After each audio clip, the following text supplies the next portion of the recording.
Guided selling from Ring DNA makes your entire sales team more effective by revealing exactly what reps should do and when to do it. Guided selling works by transforming sales data into a curated list of prioritized sales actions. So when reps start their day, they'll never again wonder which prospects and accounts or hot inbound leads to reach out to next. Guided selling even shifts reps' priority in response to real-time buying signals. Finally, even new reps can sell like seasoned ones. Let Ring DNA be your guide to success. Learn more at ringdna.com/guided selling.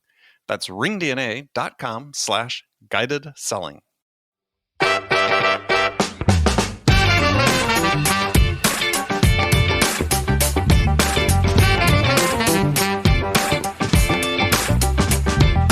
These people who say, I'm great at building relationship, I'm great at building connections, maybe a handful. Maybe on a good day, you might get 3 out of 20 sales professionals ask a question about the daughter.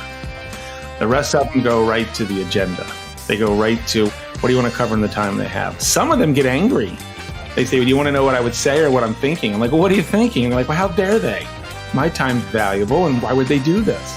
It's just fascinating to watch. And what the point of that whole thing is that the best of us, particularly those that are blind to it though, really miss report cues. People are giving us report cues all the time, but we have our own agenda, our own pressures, and we miss them. And then we talk about how we're great at building a relationship, and we're just not.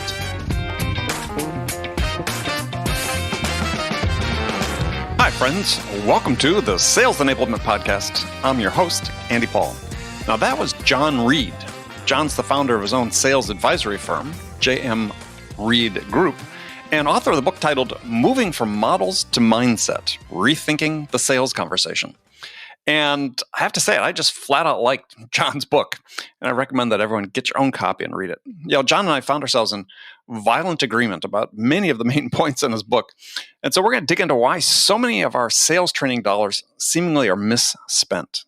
Now, most of you know this is a particular concern of mine and one I love to talk about or rant about from time to time. So we're going to get into that. John also shares a great story about the primary method he used to learn about how to sell, particularly in the early part of his career. And it's so very simple. You'll make sure you check that out. And one of the great takeaways from our conversation is learning how John thought his way through his sales career. Now, think about it. He thought his way through his sales career. And I think this is so very, very important for anybody who wants to advance. So we're also going to spend some time talking about what separates the above average sellers from the average sellers. Because if you think about it, I mean, all salespeople pretty much receive the same training and have the same basic skill set. So what is it that enables some to achieve more consistent results? And again, the answer is pretty simple and one that every seller can use. So you're going to stick around for that. All this and much, much more. But before we get to John, I want to remind you to subscribe to this podcast wherever you listen to it. And if you subscribe, we certainly appreciate it if you give us your feedback about how we're doing in the form of a review. So thank you very much for that. And if you haven't already connected with me on LinkedIn, you can find me at linkedin.com/in/real-Andy-Paul. All right, let's jump into it. John Reid, welcome to the show. Thank you. It's great to be here, Andy. Yeah, we've been planning this for a long time.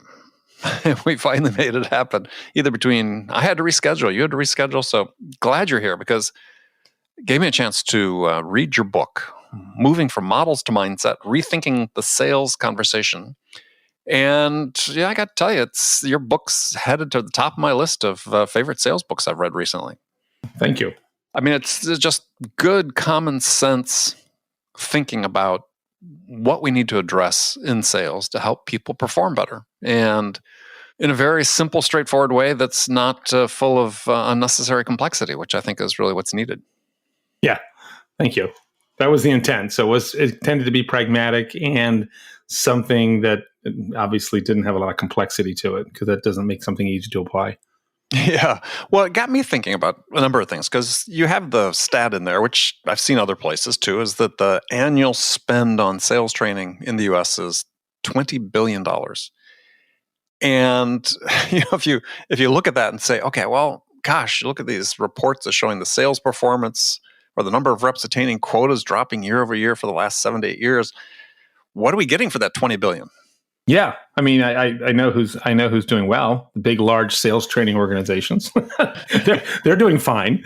But the actual participants, really, right? The learner, if you really get down to it. Because the sales organization can be doing fine because you can have some people carrying the organization. But if you get to the learner level, some people are being, overfed models and underserved something that's actually going to work. So if you say, what does this all mean? Well, there's people out there trying to sell.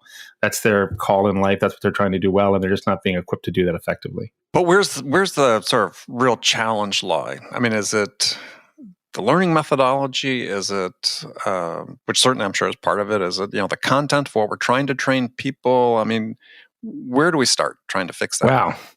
I mean, it's a little bit like the industrial military complex when it comes to training, because training, you can have these training providers and HR, and they've got a symbiotic relationship where we'll certify you, or we have the latest book, we have the latest thing, and so it's fed itself for a long time, that sort of industry, and it's an industry built on intellectual property. So it's an industry built on that somebody's written a book like me, and that because I've written a book, naturally I can deliver training, which are two unrelated things, but let's stay with me. So I've written a book, I can start a training company, and the answer is the intellectual property. The answer is the model. The answer is the belief system, is that, the model is the answer.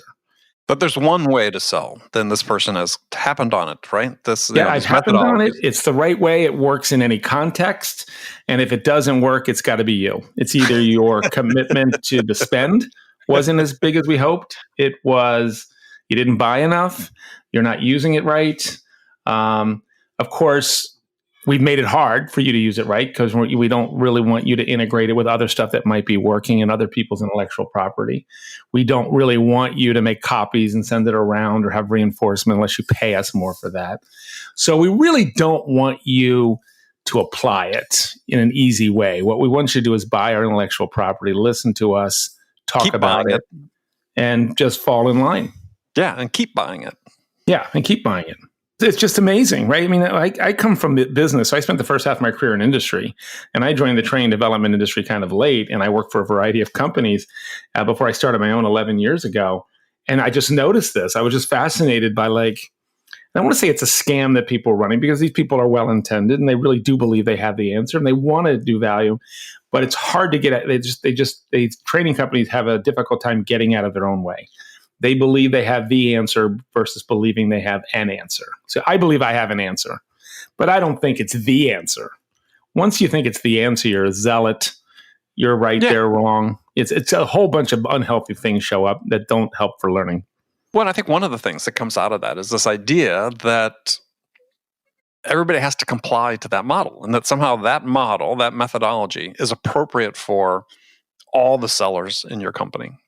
Yeah. It's insane, which is absolutely insane, and yet it seems like this is becoming more prevalent in sales organizations. As we need to have people be more compliant with our process, with our playbook, with our methodology, and if you're not, then we don't have room for you.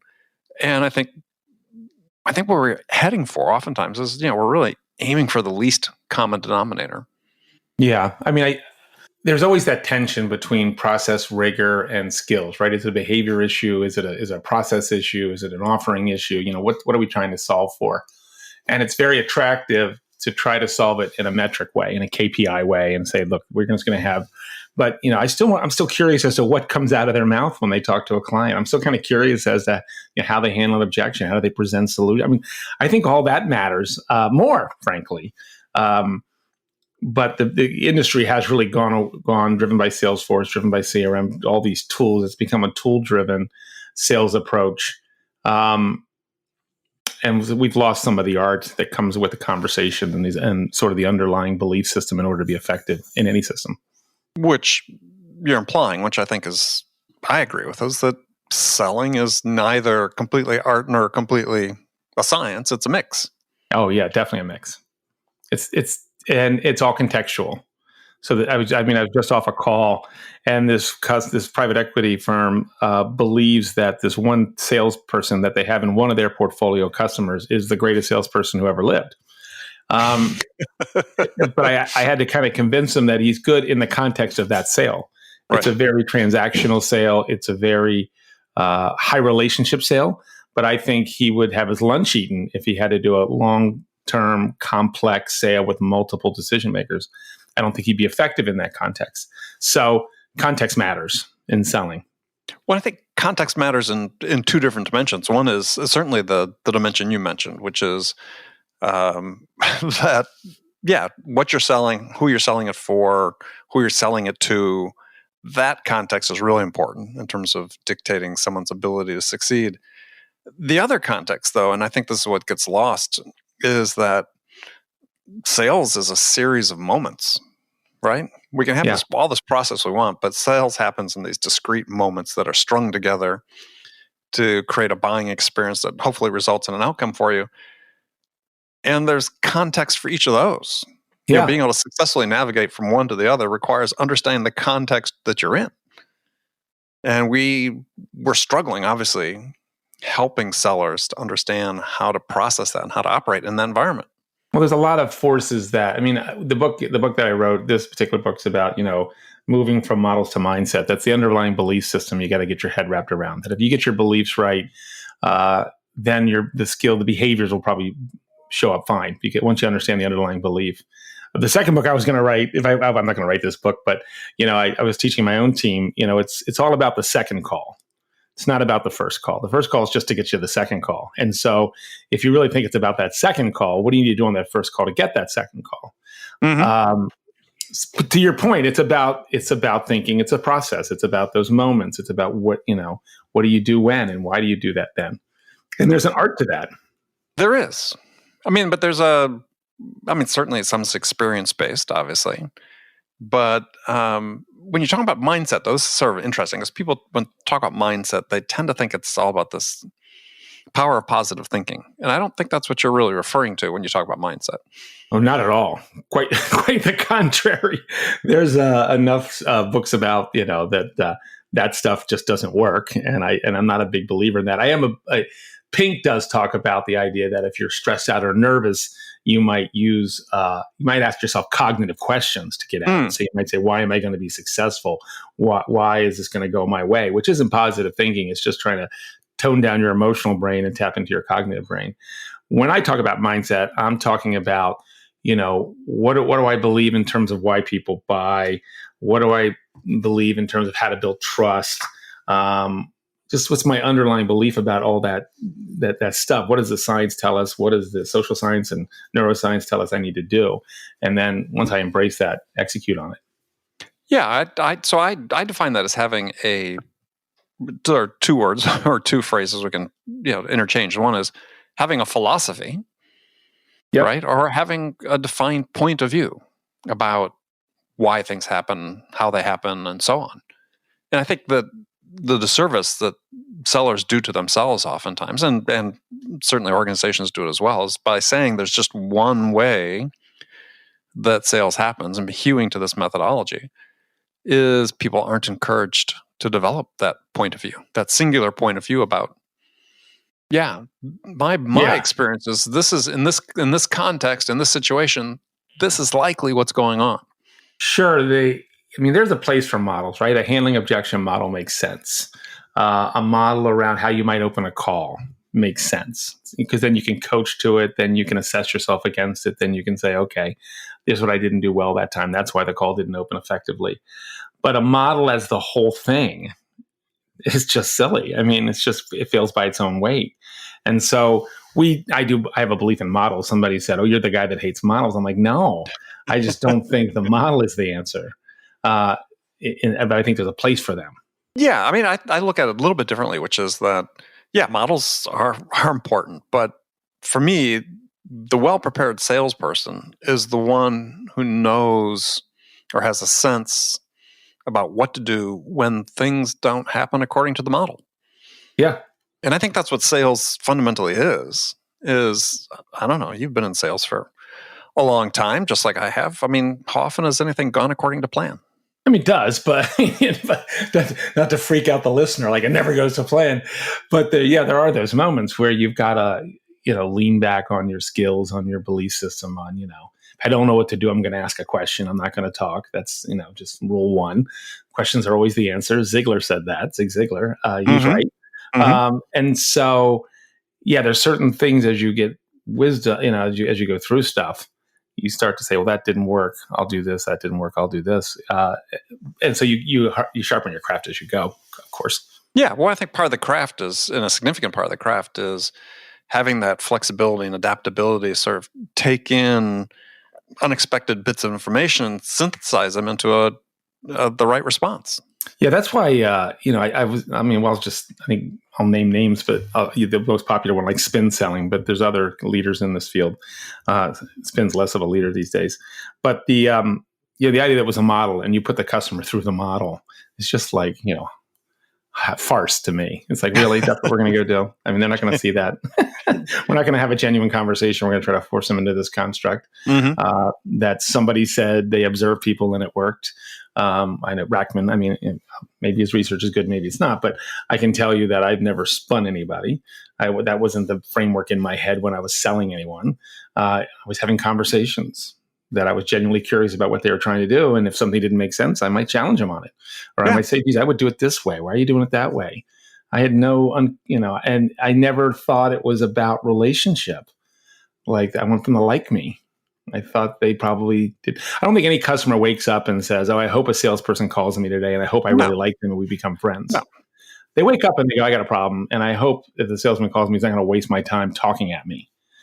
It's just so obvious to me that that's how they wake up. So I want to come along that journey with them.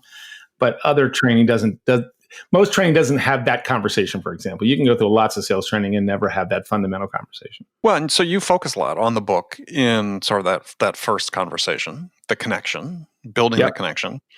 And you say that one of the first things you want to sort of shift is people's perception of what a relationship means in sales. And so to you, what does a relationship mean in sales?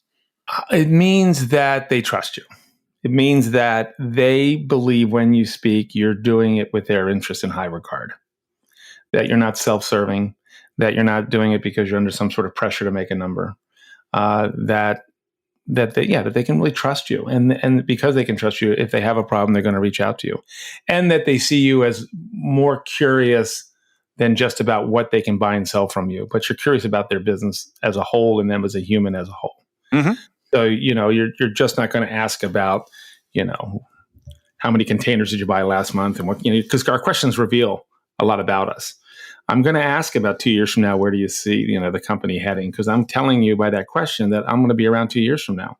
Mm-hmm. But if I only ask short-term transactional questions, then that sends a different message. So, getting my head wrapped around that in terms of relationship. So it's all about trust, obviously, but it's not about being liked. It's more on the respect end of that. Yeah, absolutely. It's one of the ancient Greek philosophers, I forget which one, was Plato or Aristotle or someone was saying that, described this type of relationship as a friendship of utility. And I think that describes it, right? Yeah, that's it. That would be it. It's not an emotional friendship. It's doesn't have to be a friendship, but he sort of brought it. But it's not a utilitarian relationship. I think what you talked about, people waking up saying, "Hey, I want to talk to a salesperson today." But I think that somebody once asked me, well, how should a buyer feel about you? And I think, you do want to be likable. I said they should be positively neutral about you. I would agree with that. Yeah.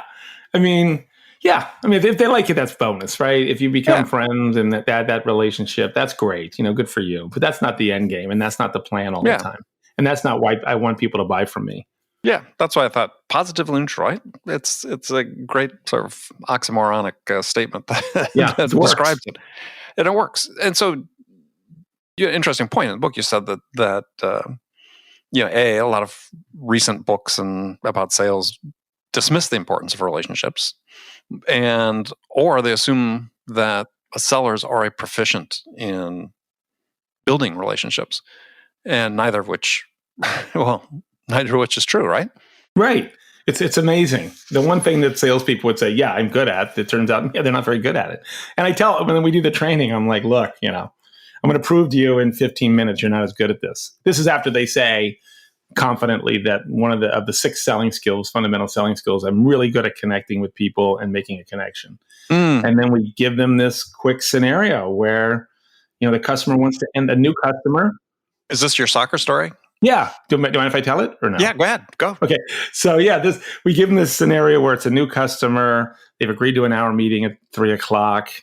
And when the meeting starts, they say, hey, I want to cut the meeting to 30 minutes to see my daughter's soccer game. And it's just fascinating. These people who say, I'm great at building relationship, I'm great at building connections, maybe a handful. Maybe on a good day, you might get 3 out of 20 sales professionals ask a question about the daughter. The rest of them go right to the agenda. They go right to, well, what do you want to cover? What do you want to cover in the time they have? Some of them get angry. They say, well, do you want to know what I would say or what I'm thinking? I'm like, well, what are you thinking? And they're like, well, how dare they? My time's valuable. And why would they do this? And so it's just fascinating to watch. And what the point of that whole thing is that the best of us, particularly those that are blind to it, though, really miss rapport cues. People are giving us rapport cues all the time, but we have our own agenda, our own pressures, and we miss them. And then we talk about how we're great at building a relationship, and we're just not. Damasio, who has the range of appropriate emotional responses, goes from dismissive, disinterested, interested, and overly interested. Most people are dismissive. I mean, the customer says the daughter line, and they don't even mention it. They just say, "Okay, we'll keep it quick." Some people are disinterested. They'll say, "Oh, that's good. You can go to the game. Let's get started." So we're not going to talk about it, but I heard you. Again, only 3 of 10 might say, "Wow, that's great. So what position did your daughter play? Or how long has she been playing soccer? How many games do you get to see?" They miss that opportunity. And the whole point is, so what? Like you can now, the listener could go, well, so what? You didn't ask about the daughter. Well, rapport in sales is huge. Everything. Because if you find something in common with someone, they want to help you. And we all need help. So finding is a very human thing. And that's way more important than, if I can find something in common with somebody, that's way more important than whatever else I had on my agenda, arguably, in terms of the long-term value of that. Yeah. So lean into those opportunities to build rapport and to make that connection. And I'm fascinated to some degree, less so as I've gone on, just how many salespeople miss their cues. Well, yeah, it's compounded by the fact they're being told it's not important, which is absolutely ridiculous. And the connection you form with another person that's everything about sales. And I have my own soccer story. I've told this before, I've written about it before, where early in my career, I'd formed this great rapport with this guy that owned a small chain of retailers, and I was selling a computer system to them. And we were marching on the path, but at some point, the momentum just sort of slowed, and I was really anxious to get the deal closed, and it just wasn't happening. And this owner of this retail firm was an older guy, a grandfather, and he'd invite me in to talk to him, but nothing would ever happen. And so finally, I get down to this sort of last meeting, and it sort of dawned on me that he was trying to teach me a lesson, that we had built this rapport, but then I'd gotten so focused on getting the order, I had ignored the relationship part. And he had on his desk a row of pictures of his grandkids in soccer uniforms. And finally, he invites me back in again. And this time, I lead off by asking a question about the kids. And he made a point of just telling me. He was reminding me. Right? Wow. It was a good lesson. Visceral. Yeah. Well, I think you often learn how to sell from your customers, right? Yes, that is true. Fantastic lesson about, you just can't give a lip service. If you're building this rapport and this connection, it has to be built on, has to be sustained. You just can't take it for granted. I can look at a pipeline of opportunities and that people have lost, and deconstruct the deals, and oftentimes you can trace back the point of failure to right at the beginning. Yeah.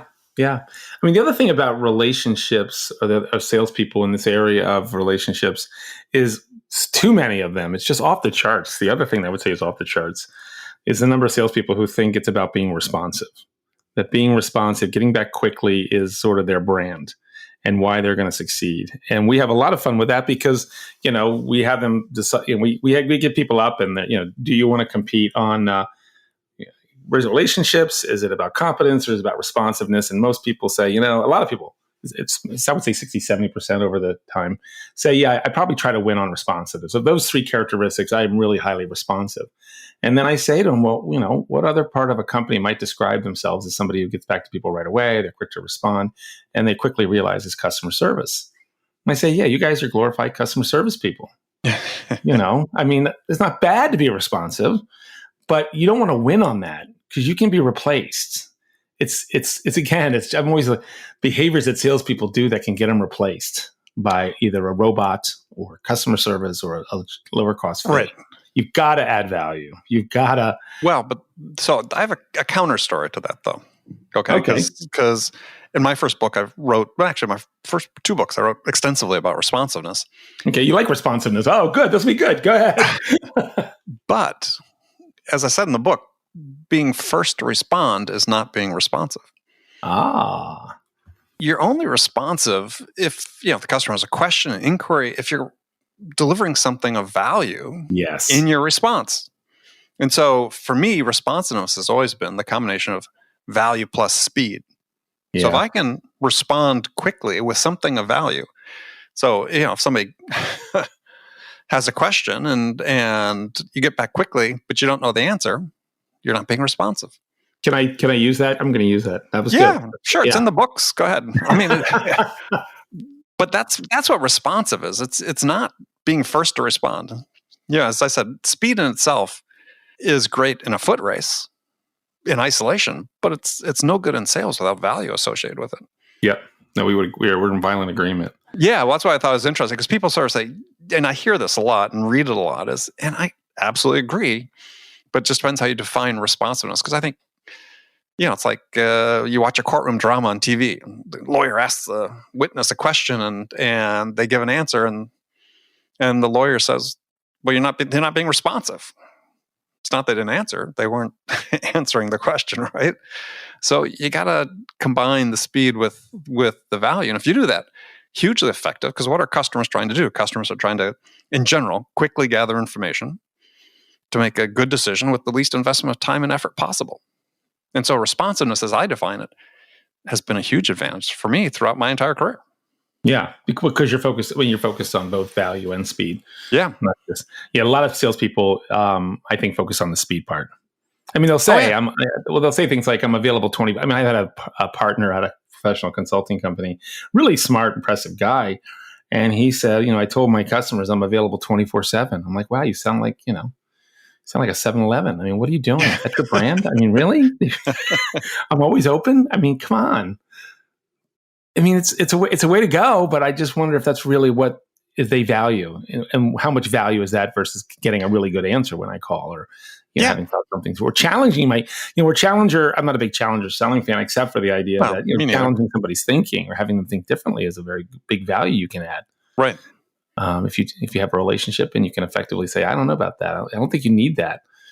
There's a example we use called Bring Me a Rock that I came up with years ago about the idea the customer says, bring me a rock. And, a lot of salespeople run off and get a rock and say, here's a rock. And they say, oh, I was hoping for a blue rock. And they run off and they come back and like, oh, you know what? I was thinking it'd be bigger than this or smoother.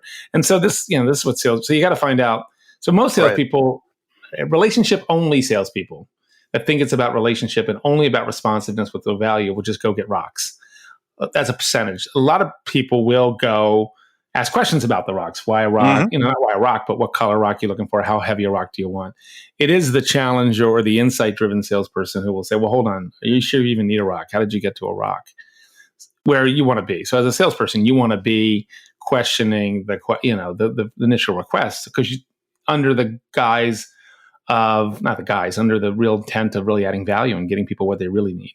Yeah. I mean, you talk about curiosity as a lost superpower in the book. And I tend to think that's true because we've overscripted salespeople and don't, the best questions are the ones that you didn't know you were going to ask, right?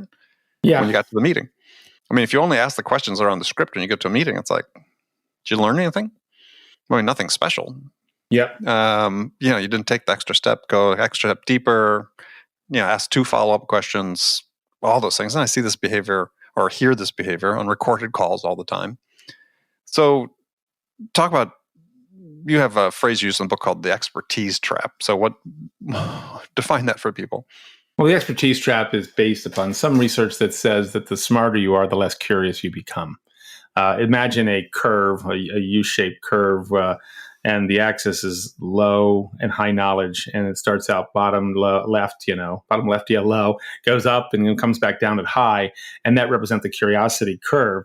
And what happens is that, people with some knowledge and some interest, they're going to be curious, but people that have no knowledge sometimes are incurious because they don't want to look foolish.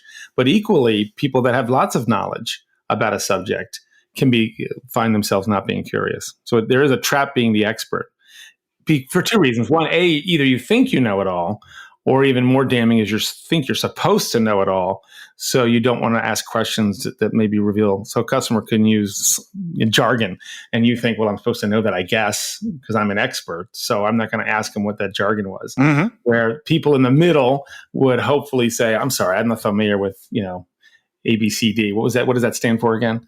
And so we really have to watch it. The smarter we get, the sort of curse of knowledge, right? The smarter we get, the less curious we become. Yeah, well, the corollary, though, is the Dunning-Kruger effect, which says that your personal perception of how much you know, is the bigger issue, perhaps, because then you become incurious and lack the desire to learn because, well, hey, I've done this once. I know how it works. Yeah. Or, I've been in sales for 5 years. I've got it all figured out. As opposed to, I've been in sales for decades. I'm still trying to figure it out.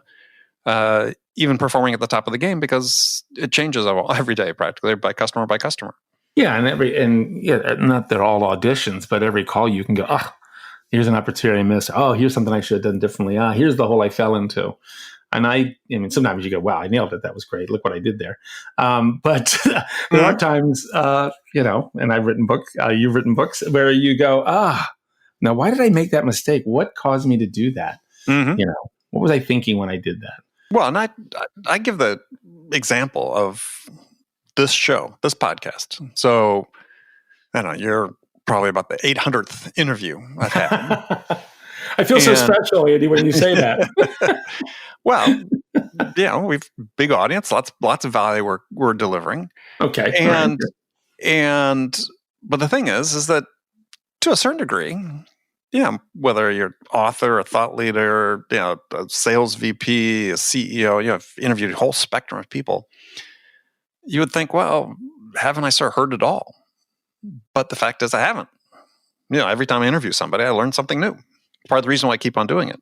And that's a similar thing. You could talk to hundreds of customers. Engage in a conversation, an in-depth conversation like I have with a guest on the show. And if you're curious, you're going to learn something every single time. Yeah. And I say this from the background of somebody with decades of incredibly successful sales experience. I'm still learning. So that's why I love doing the show. Well, similarly, you should have that same mindset when you're in sales is this curiosity as you talk about being your superpower is, that's what keeps it interesting, what keeps you challenged, what keeps you motivated to serve your customers is learning what's new about them that's different from anything else that you've seen before. Yeah. And I was blessed. Out of school, I got hired by Dow Chemical, and I had never had a chemistry course in my life. And that, by definition, required me to ask a lot of questions. And my peers wouldn't ask those questions because they thought they knew it. But people like to talk about themselves. People like to talk about their filtration system or their pipes or their whatever it was I was asking about. People like to talk about their stuff. And so I was able to. But there's another part of that though that you bring out in the book, which I thought was really good. See, I believe that one of the biggest sources of value that we provide as sellers to a customer is understanding. If we do a good job of digging in and really understanding the issue they're trying to solve, the objectives they want to achieve, whatever, that has value to them. As they perceive who to make their choice to go with, feeling understood is important. It's a basic human need as well. Oh, yeah. And you talk about this in the book because, your job is to out-understand the competition. And I think that's a good way of putting it. Yeah, I decided long ago that I want to out-understand. I realized that, wow, if I can demonstrate understanding, then people trust the solution. So if they feel like you got it, oh my gosh, you got my situation, you got me, you got my concerns, what do we do? Tell me the solution. Then that was easy. It's when they don't feel fully understood that you have all these questions about your solution, because this doesn't feel right. And it doesn't feel right or make sense because at some level, this doesn't represent a complete understanding of me. So I can be persuasive as the next person, but I'd rather not win on that. Well, yeah. It's actually easier to win on out understanding than out persuading. Well, yeah. Understanding is influential. Yeah. I like to say, you want to be influential rather than persuasive. Persuasive is sort of coercive. You're trying to force it. Whereas, if you want to have a competitive reason, or if you're sitting there thinking, God, there's another question I could ask the buyer about this. I think I understand. I'm not quite sure. It's a competitive advantage to ask the additional question. Yeah, the customer never resents it. Question. Yeah, they never resent it. They never resent giving you the time in order to answer a good question that you've asked them. No, because people want to be understood, and they want you to know what you need to know in order to give them good advice, good value. And this is such a human aspect of sales that people want to overlook. It's so we talked about before about making that initial connection is this human to human element that cannot be replaced. And moving on is this understanding. People want to be understood. As you said, it builds trust. It mitigates the perception of risk. I had a customer, years ago say to me, he finally agreed to talk to me in 15 minutes. And he goes, I got 15 minutes. Tell me about your company. And I said, look, I only need 3. Can I have 12 to ask you questions?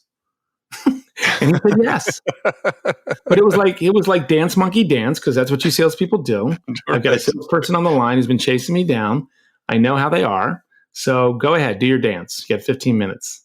And I'm not going to do that dance. That's a loser's dance. That's not a value add dance. So, and by the way, if you can't explain what you do in 3 minutes, 15 minutes is probably not going to help you. Well, no, for sure. But I think it's a great response. If you're listening to this and you want a great response for that opening call, if somebody says, "Yeah, tell me what you do," you got 10 minutes. It's like, yeah, give me 3, and then give me the rest to ask you questions. Because I think I even said to him, when I use my 3, it'll be more valuable to you because I can make it relevant. Yeah. That's a good one. So another thing I enjoyed in the book, you talked about telling your customer's story. Tell people what you mean by that. This is big. I mean, this is an original John Reid idea. I had a client recently who said, there's nothing really new, or, and I'm like, well, I know this is new because I thought of it. And I've never seen it anywhere else. And it came about, actually I do it.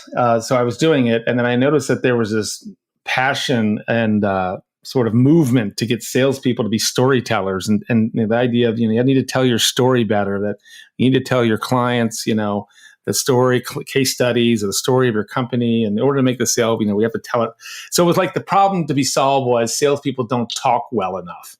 Like that's the underlying belief, right? That if they could just tell stories better, the customers would like it more, which I think is just hogwash. I mean, the storytelling's nice and it's important, but let's not get crazy. What far interested me, which I noticed was a differentiator in my sales approach, was I had a couple meetings that, there were good discussions. And when I summarized, and I always sort of ask questions, summarize, and then talk about me because I want to out understand. So I have to nail the summary. So the summary was big always for me as a salesperson. And as I started to think about this craft, and you can actually, if you have your A game on, you can do the summary in story form. Meaning you can say to the client, look, here's what I understood 5 years ago. You joined the organization, you were all excited. You came in, and what you immediately noticed was, and what you're doing is telling their story, sharing back what they told you, but in a story form. And the beauty of that is a couple of beauties. One of the beautiful things about it that's not obvious is you can sneak things in. You can say, I'm guessing you were nervous. It sounds like you might have been excited. So you can, because you're telling a story, so it doesn't have to be factual. It's a story of them as you see it. And then you can ask it, and you can, so when I do this and I play their story back to them, invariably they're like, well, you nailed it. And if you didn't nail it, it's great because they want you to get their story right. Mm-hmm. So many salespeople are like risk averse, like, oh, but what if you tell the story and you're wrong? They're going to fix it. It's their story. They're not going to fix your story if it's wrong. But so I did stumble upon something that I thought was at its high. It's like the master class of out understanding your competition. Mm-hmm. I don't do it always, but when the time is right, when I have that picture created by the client, when I'm taking my notes and getting the thing together, and when I do it, it's very powerful as a sales tool. And people will say, "Well, you really got it," and then I know, it's almost game, set, match. I haven't even talked about me yet. I haven't presented my solution yet. All I've done is listen and tell their story back to them in a way that was compelling and they agreed to. And we're 90% to close. Yeah. And I haven't even talked about what I do. How great is this? Yeah, and I extend that a little bit. I take the exact same approach. I've written about this as well. Is that the one story you need to tell is you need to be able to tell the customer story. Yeah. That's the one story a salesperson needs to be able to tell, is the customer story. And yeah, it's a combination of what you talked about. And I think if you include also the vision of what they're going to achieve through their investment in your solution or working with you, then you've completed that picture. And that's the story you build continuously through the selling process, is you're building the story of them. And there's a great quote from John Steinbeck that I always refer to, which I think actually it might be from East of Eden, I think. But the quote is from Steinbeck is, "If a story is not about the hearer, he will not listen. The strange and foreign is not interesting, only the deeply personal and familiar." Wow, that's good. I'm going to steal that too. Yeah, go ahead. Now, when I teach this, and it's a nuance, but I understand. I mean, my purpose of the story here is to get to the summary, right? To get to the point of choice. If you think of a classic story, it's okay. Who are the characters? What's the context? Who's the characters? What's the crisis? And so I get them to that sort of point in the story, and then I'm going to come along and say, okay, you're at a point of choice. You can either stay with what you're doing, but hear the risk, or you can go in this direction. That's the struggle you're having. Mm-hmm. And they'll say yes. And then, then I can come along and say, given where you are, here's what I would recommend. Here's how we could help you in that dynamic. So I take them all the way. And you could say, well, you're just doing the old pain thing again, but that's not the point. My questions aren't to manipulate. That selling is like, okay, you got to expand the pain. You got to go ask him about pain. I mean, I never thought that way for a day in my life. That's what, because I wanted to be authentic. I wanted to have a conversation, and that it goes where it goes. Yeah. So I tell people, my career, I've taken orders for over $600 million, big systems, small systems. So, huge enterprise, some biggest company in the world. Never once asked anybody about a pain point, because no one was ever buying for that. They were buying to achieve something. Yeah. What was the outcome that they wanted? It's just some of the stuff people have been taught, and I don't know. There's some stuff we're taught like, no's not no, it's just no for now. I'm like, no's no. Go do something else. Go find another lead. I mean, I know this one, because we're hearing this more and more now during this COVID time is, let's manage these objections. Let's handle these objections. You mean the fact I just laid off 50% of my workforce and you still think I should go ahead? Is sometimes no is just no. Yeah. And that's okay. I had an early manager who taught me this lesson. Is I have since adopted his philosophy, or did early on, but he would say, yeah, they're not a prospect. He says, let me tell you my big world theory. And I said, what's that? He said, it's a big world out there. Go find somebody who wants to buy what we have, what we're selling. And it's like, oh, okay. I mean, out there, you'll find somebody that wants and needs to buy what you have. Yes. Or you have to look at what you're trying to sell. Yeah. But yes. Yeah. Well, yeah, exactly. But even in a big world, lots of products, find markets that maybe shouldn't. But to your point, I mean, every Edsel made was sold. Yeah. I mean, they were. Yeah, my grandparents had one. They were kind of cool looking cars. Not that I'm old enough to remember, but I do. So, so I just thought, sort of summarizing, you had a great line in the book. You said it's far better and more differentiating to win by understanding your competitors. Show up, listen to them intently, then summarize everything you understand in their story. Yep. And it's a great way of, like I said, encapsulating a lot of what you were writing about in the book, which I liked. Yeah, I hate salespeople who say what I'm about to say, but I'm going to say, I don't think I've ever lost business when I've done it well. In other words, if I've done the storytelling back to them, I cannot remember a time when I've done that and they didn't buy from me. Mm-hmm. But it doesn't always make sense to do it because the calls don't lend themselves to that technique. But if they've got a robust enough discussion and you've gotten into it and you've got this sense, I don't think I've ever lost when I've done that technique. Yeah, and it's funny because you triggered a thought in the book as you're writing about technique, and I don't think about anything sort of in terms of technique that I do. I mean, it's like sort of just part of who I am. Yep. And I think we talked earlier about this, is people having a point of view is you're going to embody all those things in your point of view, your philosophy, how you operate, and they're not going to appear to you as a technique. Oh, I need to consciously be in the moment, use this technique. It's no. How are you serving your customers? And that's built up of things you've learned over the years. But if you're conscious of it being a technique, then it's not going to work for you. Yeah, well, one of the huge problems for me with spin selling was I think the customer can see what's being done. Mm-hmm. And they can see, okay, now you're asking about the situation. Now you're going to ask about my problems and the impact. I mean, I think, we're not, very few people of spin were that clever to mask it all and make it look like a natural conversation. But it's attractive. And a lot of if you look at green sheets and blue sheets, and if you look at spin, there's such an attraction to a certain crowd of like engineers, accountants, the people who aren't by nature, don't see themselves as salespeople, maybe didn't sign up to be a salesperson, that this structure and this thing is going to, even though it's from 1980, is going to be this is it. If I fill out these boxes, I'll be a good salesperson.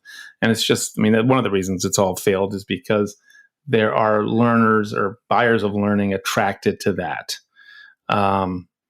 Even though I don't think there's any great demonstration that's been very effective. No, a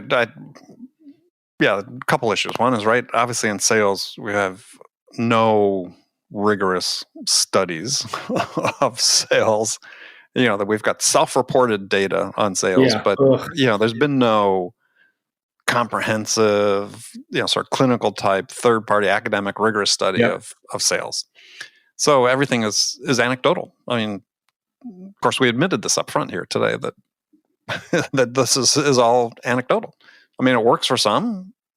Hopefully, it worked for you, but there will be something out there. Well, let me slow you down there, because what's not anecdotal. So yes, you're absolutely right about sales training, this versus that. What's not anecdotal is adult learning research. So whatever you're going to train somebody on, it ought to have certain characteristics, right? Yes. It's got to be contextual. It's got to be, which means relevant. It's got to respect the learner. It's got to challenge their thinking and make them uncomfortable. It's got to be a social endeavor.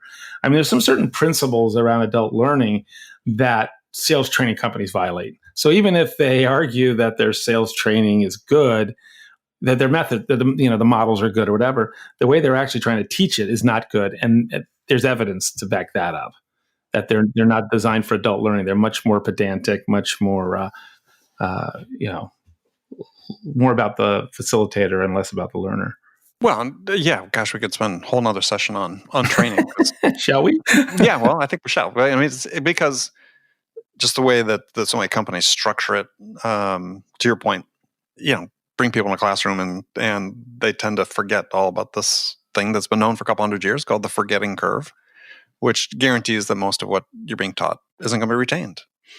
Just start there. So yeah, all the different methodologies you have available today to teach people and to reinforce learning just haven't been embraced the way that they need to be. Yeah, we use the analogy of a restaurant. If a restaurant, or if the food is bad, and people don't come back. And so bad training is like bad meal. People don't value it. They don't like it. Training has a bad reputation, and deservedly, because participants have been served some very bad meals, and because they're poorly designed. Yeah, I was going to say it's less about the content and more about the delivery, I think, in many cases. Yeah. All right. Well, John, we will have you come back. We'll talk about training. I've got some fun. I'd love to. Ideas to bounce off you about that. So if people want to connect with you and learn more about you, how can they do that? You can email me always. I'm at john@JMReid Group.com. And we have our website, JMReid Love to hear from you. Love to learn from you, and love to share what we do in the world of developing sales capability, sales management capability. It's fun work, and I really appreciate the time, Andy, with you today. Yeah, it's been fun. Look forward to doing it again. Thanks, John. Thank you. Okay, friends, that's it for this episode. First of all, I want to thank you for taking the time to listen. I'm so grateful for your support of this program. And I want to thank my guest, John Reid, for sharing his insights with us today. If you enjoyed this episode, please subscribe to this podcast, Sales Enablement with Andy Paul, on iTunes, Spotify, or wherever you listen to podcasts. And if you could also leave us a rating or a review and let us know how we're doing, well, we'd appreciate that. You can do all that on your phone in less than a minute as soon as this podcast is over. So thanks for your help. And thank you so much for investing your time with me today. Until next time, I'm your host, Andy Paul. Good selling, everyone.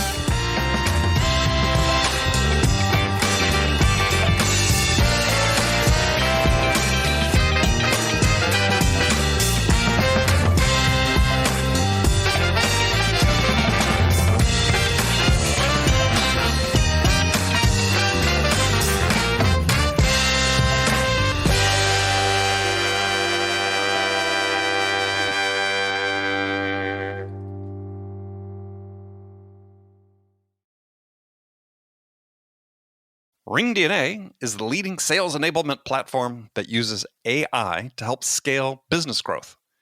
Trusted by the top companies across the globe, RingDNA offers a suite of powerful tools for every sales role. The RingDNA Dialer radically improves sales productivity and call connection rates, while guided selling helps reps know exactly what to do and when to do it. Conversation AI uses artificial intelligence to surface the most impactful coaching opportunities in real time. So, no matter where your team is working from, the RingDNA platform can help them exponentially increase call connections, opportunities, and revenue. Learn more at ringdna.com/platform. That's ringdna.com/platform.